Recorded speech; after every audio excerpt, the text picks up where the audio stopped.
अस्सलाम वालेकुम दोस्तों, जैसे कि आपको मालूम है कुवैत के अंदर अभी जो है छूट का ऐलान कर दिया गया है और डिटेल्स में आपने जान लिया है कि किस तरीके से आपको छूट का फ़ायदा उठाना है।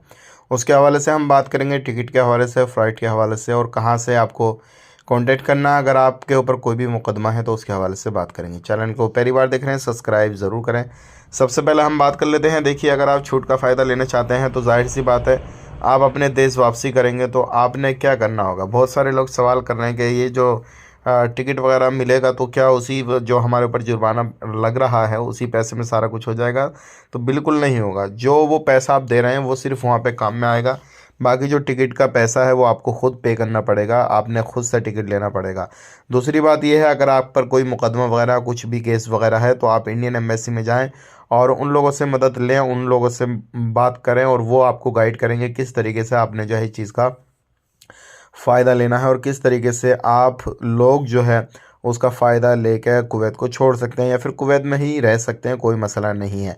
लेकिन ध्यान रखें, अगर आप कुवैत को छोड़ना चाहते हैं तो अगर कोई केस वगैरह है, पैसे वगैरह की परेशानी आ रही है किसी भी तरीके से, तो आप ज़रूर जो है इंडियन एम्बेसी को कांटेक्ट करें। वो आपको सलाह देंगे और आपको बताएंगे, क्योंकि छूट के हवाले से बहुत ज़्यादा लोग कंफ्यूज हैं, तो वो आपको सारी चीज़ें क्लियर कर देंगे।